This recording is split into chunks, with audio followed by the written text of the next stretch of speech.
What's one thing that a patient should really pay attention to when selecting the correct organization to actually partner with? You're looking for someone who matches you philosophically, right? So on one hand, if your dream is to never have to get off the couch and your doctor give you enough pills to keep you alive longer, any doctor will do, quite frankly. But if what you're looking for is someone who's going to help you be healthier, and you don't want a bunch of pills, you want to be healthy, you want someone to help you, because you say, all right, the reason there's not a lot of value for, I like men, for example. Men, we're pretty full of ourselves. There's very little value to me going to a regular family medicine doctor in my town, sit in his waiting room for an hour, hour and a half, get back, sit in his room for another 20 minutes, for him to be in there 10 minutes and tell me to exercise more and eat better and come back in a year. You're listening to the Lifestyle Medicine Podcast with Dr. Ivan Rusilko, brought to you by Access Labs, where we explore new perspectives at the forefront of personalized healthcare. Hey, my name is Dr. Ivan Rusilko, host of the Lifestyle Medicine Podcast, brought to you by Access Medical Labs. If your doctor's not checking labs, he's not a doctor. Today, we got a rock star with us today. It's Dr. Clint Carter. He's a physician, an entrepreneur, and the co-owner of MyMD Select. MyMD Select is a kind of a vast network of clinics out there in Texas, one of my favorite states, I got to say, where Dr. Carter brings a very unique perspective on how DPC restores a doctor-patient relationship, improves health outcomes, and creates sustainable models for practitioners. He also speaks on some of the biggest things, I think, as doctors that we have, which is provider burnout, pricing transparency, and one of the most unique things right now is the AI integration into clinical care. So let's get into it with Dr. Carter today. How are you doing, my friend? Hey, man, Ivan, thanks for having me. This is great. I love what you're doing in Florida, which is one of my favorite states. So rock on, man. Texas and Florida, you can't go wrong with those two states right now. Amen, brother. Well, good. I think me and you geographically placed very well. So that's well, in an environment where we're allowed to do what we want to do, and that's the other half of the coin, right? Like, yes. Some places where what we want to do is not exactly embraced. So it's great. Oh, exactly. There's handcuffs in many states. So yes. Florida and Texas are definitely very good places to practice wellness-based medicine. So that's super, super cool.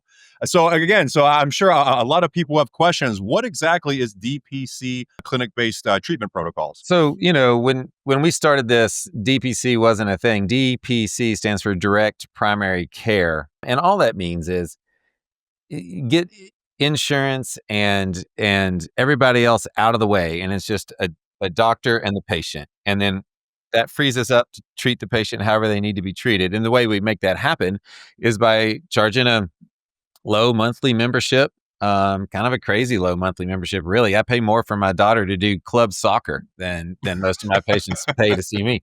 But that frees us up for, no waiting room, hour-long wellness visits, same day, next day sick visits, 24/7 access to the doc. We have an app with a team of people just fixing things.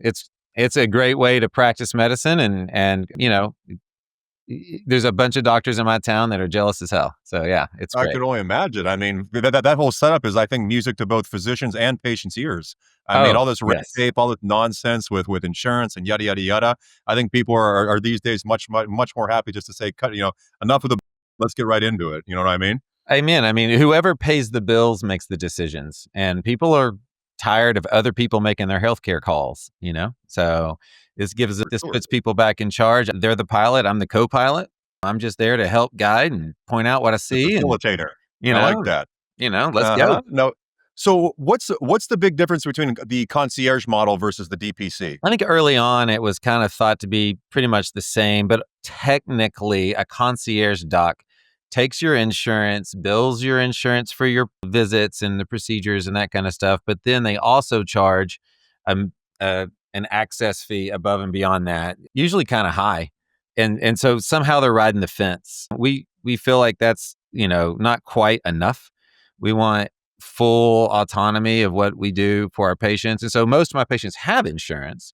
We just don't take it for what happens at our office. If someone, wellness visits are obviously covered. Their labs are at our, everything that, once you're a member here, everything's at our transparent discounted pricing. So you want a blood count, cost me $5, cost you $5. Fantastic. You need stitches, Cost me $45 in supplies, cost you $45. You know, That's you cut your that's actually awesome. you cut your finger at home cooking dinner. I'll meet you up here at 6:30, sew you up, have you back before it's cold. $45 later. So yeah, it's great. Oh, and so now with that, there has to come a lot of challenges, but also a lot of rewards. What would you say the biggest challenges and the biggest reward is when you're a physician who's kind of adopting this DPC kind of organization aspect of your practice? My assumption when I started was that the main challenge was going to be being on all the time. And it doesn't work out that way. You know, if you wake up at 2 a.m. with a fever of 102 and your throat hurts and your uncle's a doctor, you're going to call him at 2 a.m. and tell him your throat hurts? No, you're going to tell him the next day.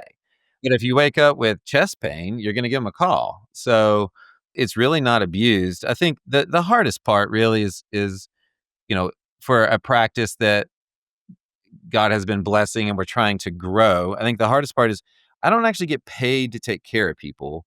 I get paid every month. And so the business model, while it frees us up to do a bunch of stuff, when it's time to add another staff member or another provider or whatever, getting them busy doesn't help me. Getting new members is where they earn their pay. So it's Okay. it's a weird business model for growth, but it's fun. And quite frankly, it's really not about growth. It's about patient care, and it's about the most rewarding part is that I like being a doctor again. My patients really love this business model, this way of being taken care of. And, I could do this for a long time. We probably get into it, but I already quit being a doctor once just because, I was just gonna say, man, what pulled you away from the evil empire that is traditional medicine? man, I don't think there's a conspiracy out there trying to break us all down. It was probably a well-intentioned system using insurance for medical care, but obviously it's long since been broken. But I was a family medicine doc, and then when I got out of residency, I started looking around at jobs, and like the patients were miserable, the staff was miserable, the docs were miserable, and I said, okay, I'm not going to do that. I'll go be an ER doctor. I'll be off on a random Tuesday. It'll be fun, exciting. Mhm. And it kind of was until it wasn't. And then, I don't have any doctor patient relationship. They're like, hey, doc, can, Miss Smith have more morphine? You're like, who's Miss Smith?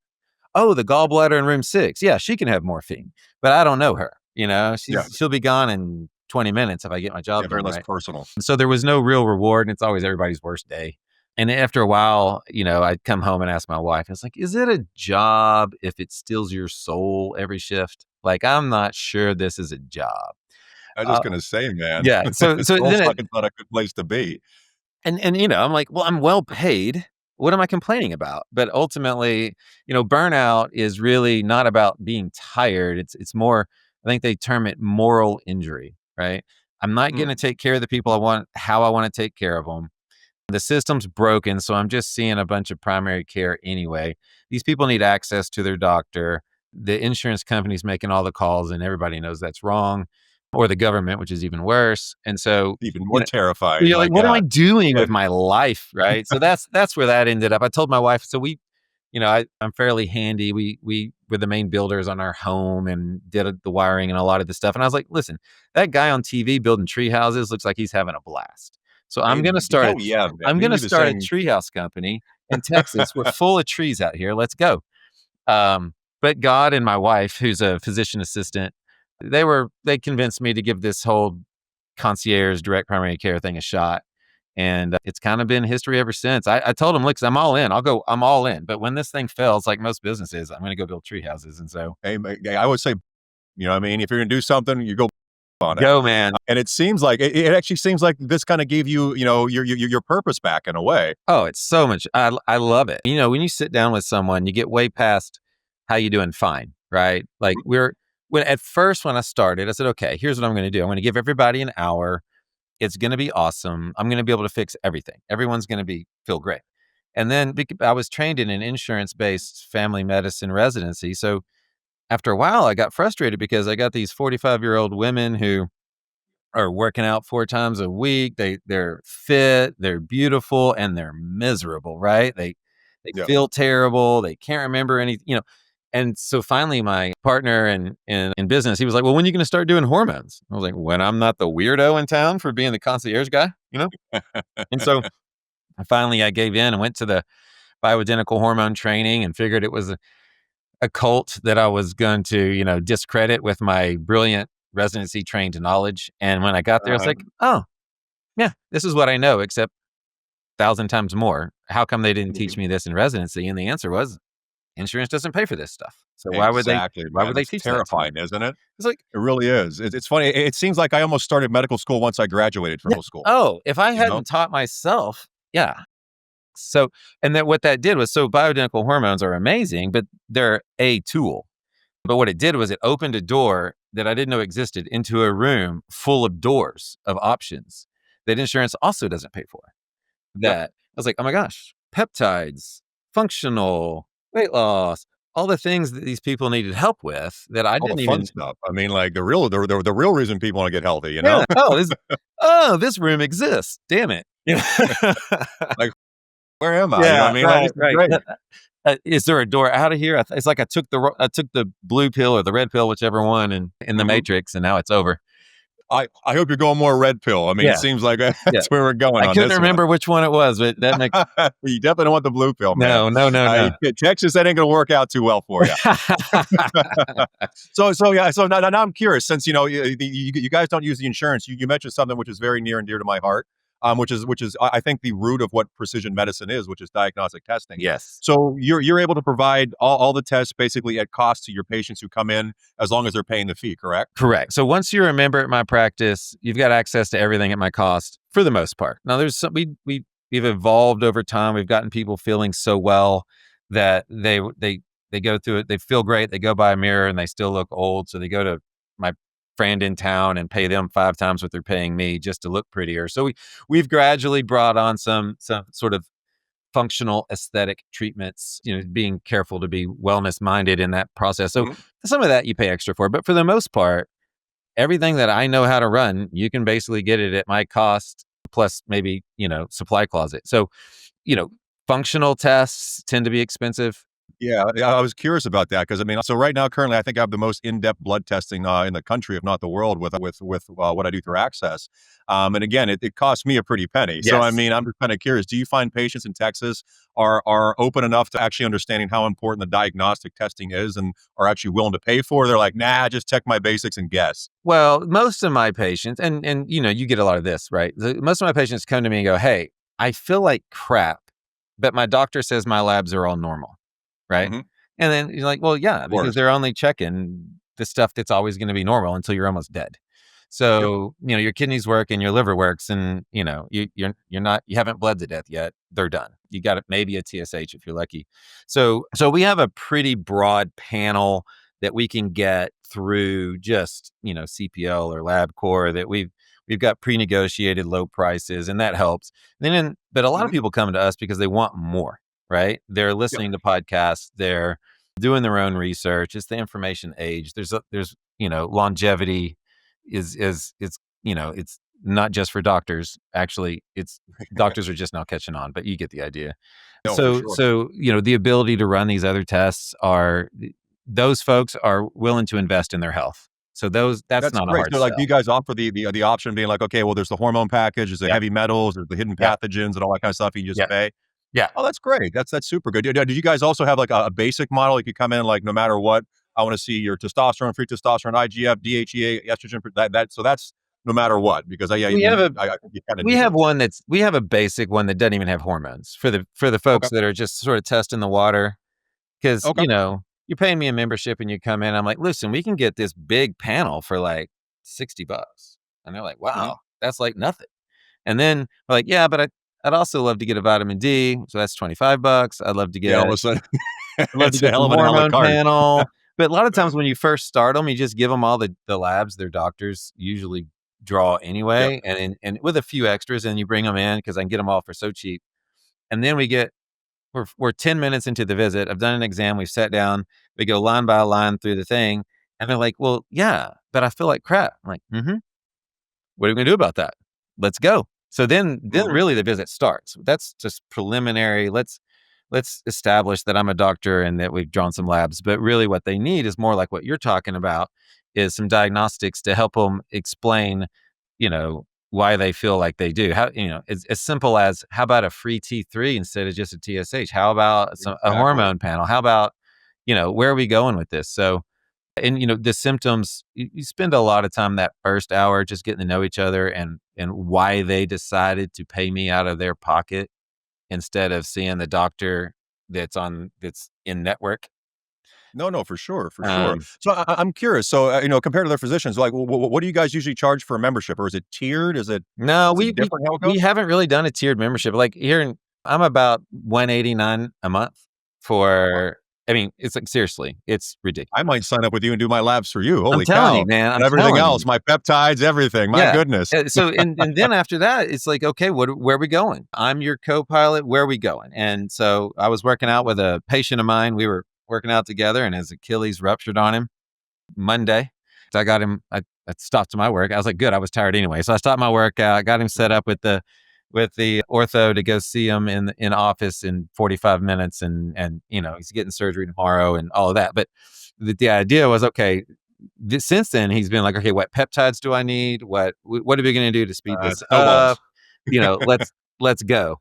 Let's do Um, this. yeah, let's do this. All of a sudden it got real. Yeah, shit Uh, got real quick, it right? gets it's dude. And I had, what's funny is I tried to tell him that he's making me feel young because he ruptured his Achilles, but I actually ruptured mine 10 years ago. So it's not, Oof. it's like, it hurt me deep because I'd been there and done that.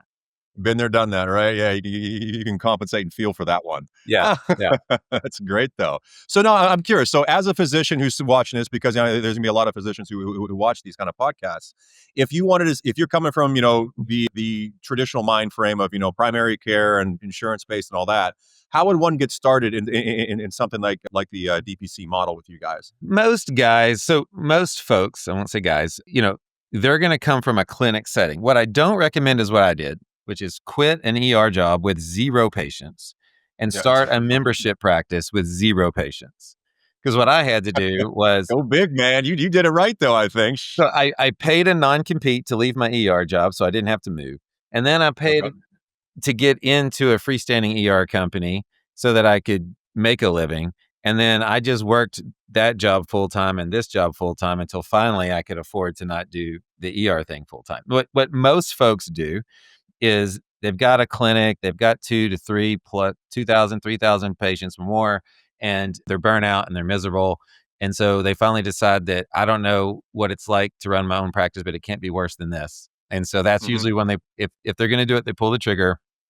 And what you really want is about 200 to 300 of your favorite patients to follow you out of that whole mix. So like, can I get a 5 to 10% 10% turn. Yeah. turn? And then if you do, and it won't happen all at once, but when you get it going, it doesn't cost much of anything to set up the clinic. Mhm. We're not needing an X-ray suite. We don't need. Buying lasers and all kinds of Yeah, stuff. Yeah. no, you need an exam table, and I made it look like my home. I didn't want it to be Oh, yeah. Okay. doctor officey.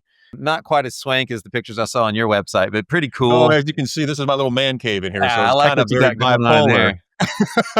But Um, it works for what I need to do here in South Beach. It's that's a little bit right, different man. thing. Yeah. And so, but ultimately, you just make it comfortable, and because what they're paying for is your time and your attention, and Yeah. and then And your so knowledge, which is great. yeah, and you keep your costs low and you go. And then as that grows, as your what most direct primary care people will do is, they've taken the risk, they've jumped, they've started to practice. Once they get the number up to a sustainable number, they'll start a waiting list, they'll weed out the people they don't like, they'll let in the people they do like, they'll raise the prices until they kind of find that sweet spot, and then they sell into the sunset usually.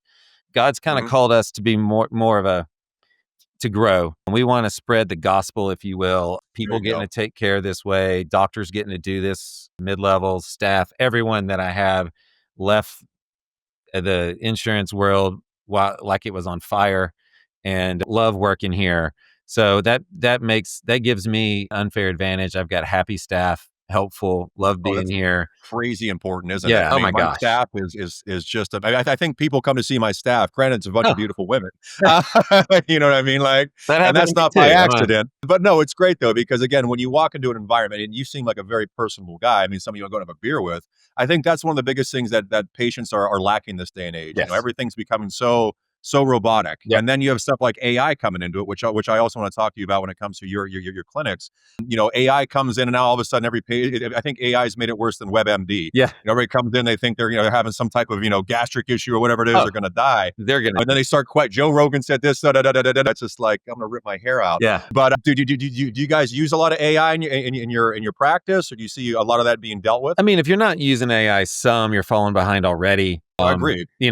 Obviously we use them to write our notes. Mhm. We can spend, so I see, on a busy day, I'll see 7 or 8 folks back to back to back to back. Well, it's an hour at a time. And so I just barely have time to make sure that I send the prescriptions or the x-rays or the referrals or the reminders for the follow-ups. And then the note's not written yet. And it's time for the other guy.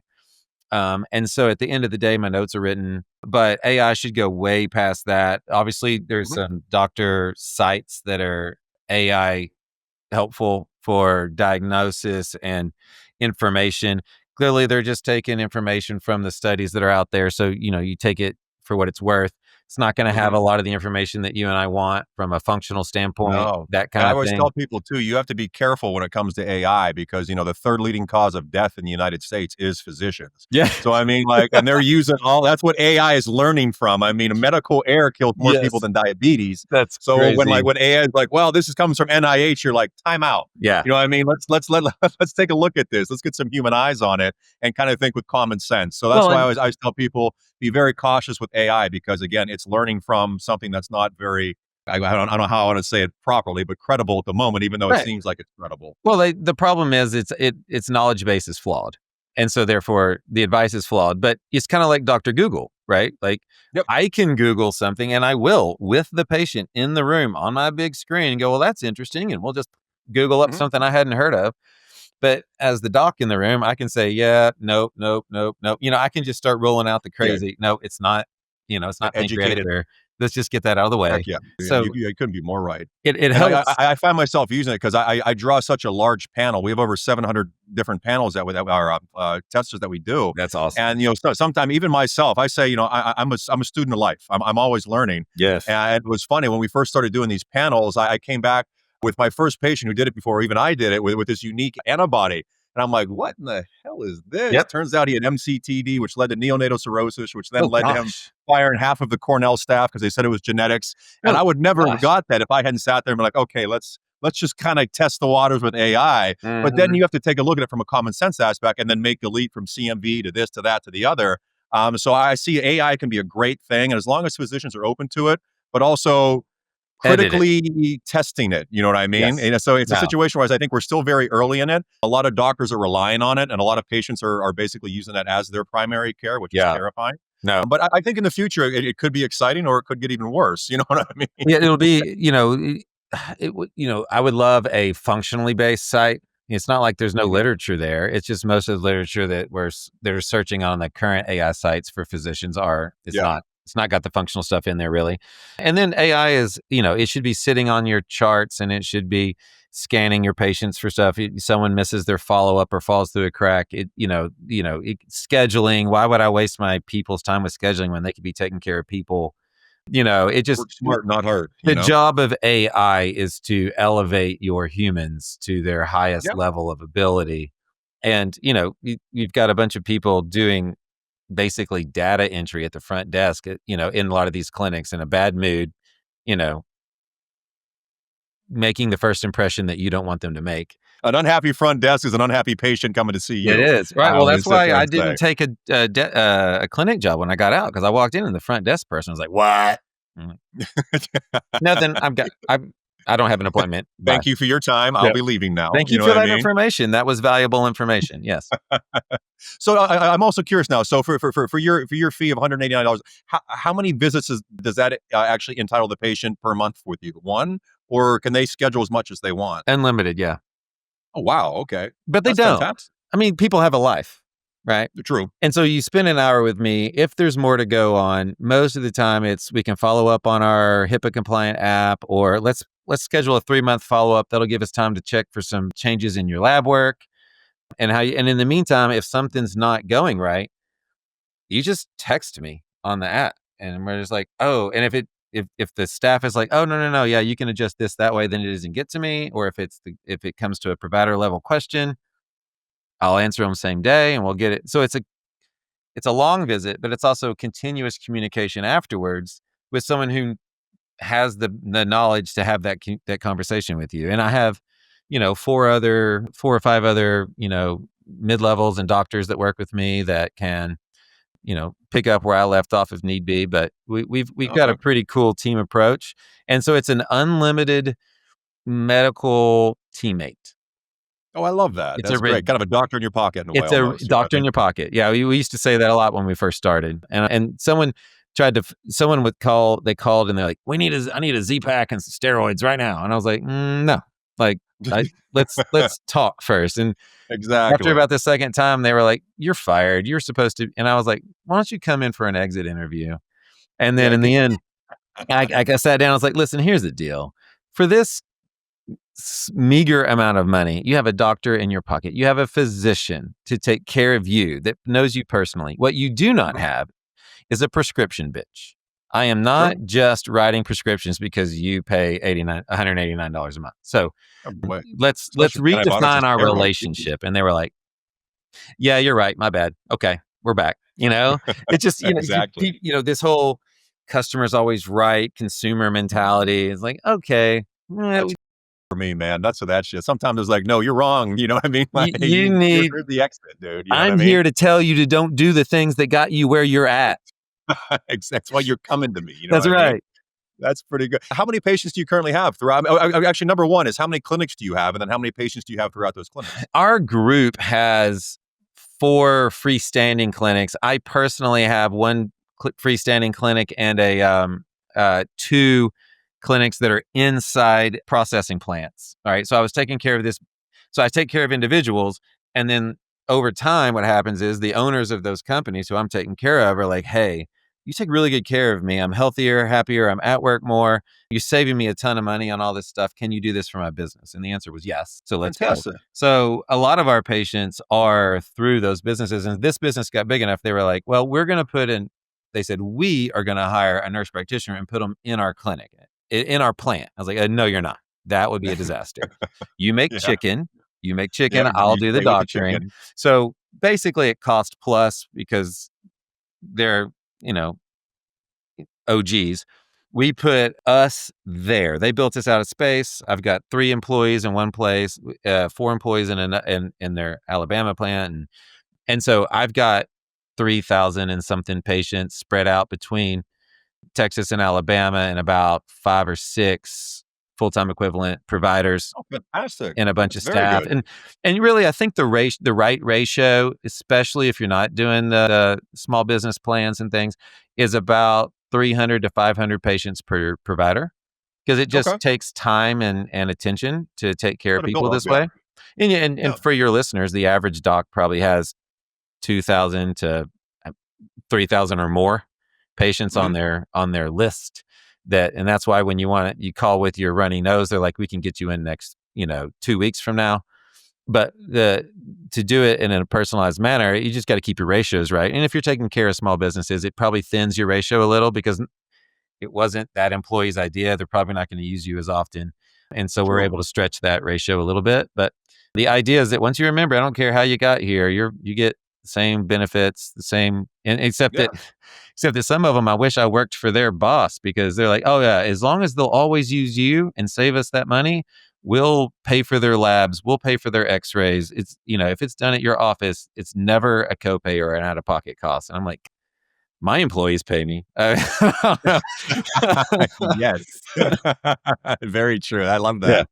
Yeah. I love that. So I'm also kind of curious because it's a very unique model. There's all kinds of models now because I started in this industry in 2015. No, I'm Yeah. sorry, 2012, and I've seen just such an explosion of all kinds of different angles and different niches and all this other kind of different things. When it comes to the actual DPC model, where do you see that evolving into? Do you see this becoming more national, or I mean, like, are you Yeah. trying to expand into different states, or Well, you happy being down in Texas? well, I'm happy here, but I won't. I don't think we're limited to that. The direct primary care movement is coming, and it's coming pretty quick because people are demanding Mhm. more care. Yeah. They want to be in All of them charge too. of their health care. God forbid they're in charge of everything else. They like some transparent pricing because when they go to the store and they want to buy something, they know what it costs. But when they go to the doctor to get something done, the front desk can't tell them what it's going to cost. Like, well, we'll run your insurance, and then somebody somewhere else will, deny something, and then eventually you'll get a bill, and it might be 100, or it might be 1,000. We don't know, and people are just exhausted of it. So, transparent pricing, real relationship with your physician, access to your team when you need something. That's people are demanding that. And the good news is that like I said, a regular doctor's got 3,000 patients and I have 400 if you do the math. If every doc in the country turned into a direct primary care doc, we'd have a huge doctor shortage, right? And Yep. I have utmost respect for the guys in the system, the guys and gals in the system that are working their butt off, seeing My God, God 30 bless them. people a day and sometimes doing a pretty good job with what they've got. Now, they're treating the fruit, not the root, but literally, they barely have time to do that. The True. No, system yeah, is so it's a broken. tough industry. Yeah, Really. every doctor that I know is like, dude, yeah, I would love to do what you're doing. That would be amazing. But and then insert excuse here.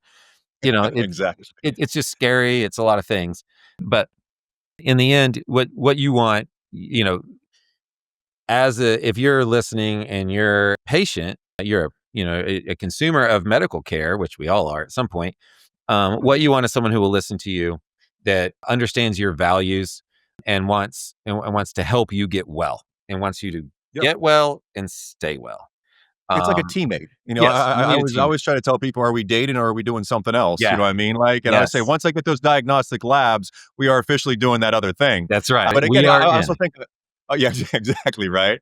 And I was thinking it's important, and then the reason I really appreciate what you're doing is because you aren't sitting there and you don't have to worry about margins, this, that, and the other. It's a very specific thing that you guys do. It's straightforward. You know what the costs are. There's no upscales in this and charging that, and of course, there's no insurance, which I think is the part of the healthiest thing It's the that's best, going isn't it? on over there in Yeah. Texas. Well, and what you're doing is so great because it's so you get to go.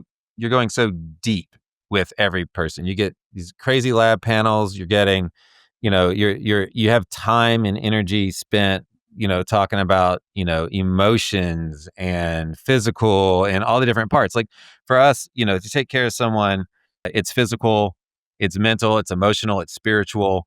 It's, Physicality, mentality, emotionality. That's what I tell everybody. yeah, checking out your website, I was like, this guy's on it. He's doing it's Well, I beautiful. appreciate that. You Yeah, too, my man. I would say it's it's beautiful. always good to see doctors who are not just. I always say, big pharma, robots. I guess Yes. I'll use a better word now. And actually seeing people actually step outside the box, understand the box is very confining. You play by somebody else's rules, which again, medicine is a business. That's what people don't understand. Yes. The whole Hippocratic oath thing, I think, is nonsense. Because again, half the time you aren't giving your patient the best care, but you're handcuffed because your CEO said something, the hospital system, Yeah. the insurance denied it. So you stepping outside with MyMD Select. I think it's a great move. I think that's pretty much going to be the wave of the future. $189 a month. That's phenomenal. It's crazy. I mean, And you like, know people what? spend more in a gym, for God's sakes. Nationwide, I'm expensive. Yeah, That's exactly. crazy. That's just true. There's people doing it for $50. Now that guy is probably $50 a month, probably gets you a room in the back of a chiropractor's office with no staff, or maybe True. one person or a virtual person. But for the right person, they get this one-on-one relationship with their doctor, 24/7 access. That's a good deal. For me, Yeah, I yeah. want to be able to offer more. I want to be able Well, to go deeper. there's Um, different levels in everything. correct. You know what I mean? Like, it's Right. just But for me, there's the right patient for everybody. I don't have a $50 membership and a 189 because I don't understand giving some people less than best care. No, of course, no, yeah, no. But what you can look out there and and find most of my patients have insurance. And what I would say is, if you listen, if you want insurance, because insurance is supposed to be for catastrophic situations, and you Mhm. have, you know, you need a surgery, then insurance is helpful. But if you, short of going to the hospital or the emergency room for a real emergency, what you need is something with a stupid high deductible, and what you saved on your premium, you can probably covers my cost in the first place. And so now you've Yeah, no, for got sure. doctor in your pocket and a parachute if the plane goes down, and you're going to feel better and be healthier and less likely to need the hospital anyway. And, live, health span, not lifespan. So, Very true. Very true. No, I love that. Well, kudos to you, my man. So I was asked two questions at the end here. Number one is, if I'm a physician, like I said, coming into this industry, what's the one piece of advice? I know you had said, don't jump before you actually learn how to swim. But when it comes to the business end, what would you say the number one thing to either learn or incorporate or associate with would be with somebody who's trying to break free of that traditional medicine box? man, great question. They've trained us, they being, med school, residency, the insurance game. They've kind of trained us. They've got us brainwashed, because on one hand, it's all for the patient care first, all of that. And then, hopefully insurance will pay some money and it'll be okay. It's almost like the hardest thing for a doctor coming out of the system, opening up their own practice, trying to figure out pricing and all that stuff. They understand patient care. If you say, Hmm. hey, schedule it this way, get this many people and you'll succeed, that's great. But they're like, yeah, but they almost feel guilty making money. And I'm Yeah. like, but you're providing an incredible service that is changing people's lives. It's okay to make a little money in the process. You're Yeah. running a small business in America, and you're working your butt off doing it. If you think that going to do a concierge practice and run your own company is less work than you're doing in your current job, you're wrong. It's just more rewarding work.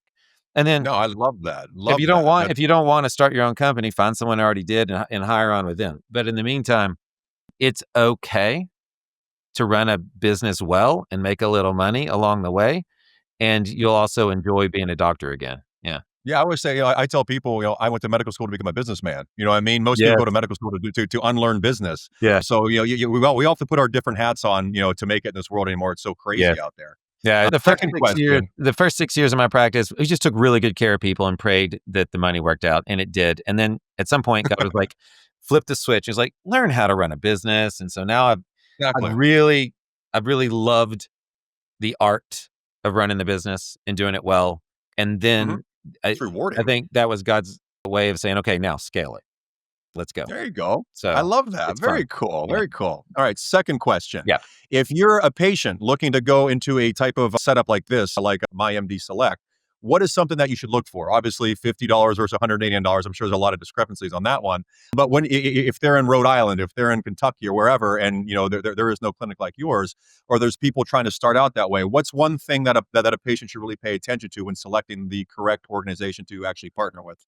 You're looking for you're looking for someone who matches you philosophically, right? So, on one hand, if your dream is to never have to get off the couch and your doctor give you enough pills to keep you alive longer, any doctor will do, quite frankly. But if what you're looking for is someone who's going to help you be healthier, and you don't want a bunch of pills, you want to be healthy, you want someone to help you, because you say, all right, you know, the reason there's not a lot of value for, I like men, for example. Men, we're pretty full of ourselves.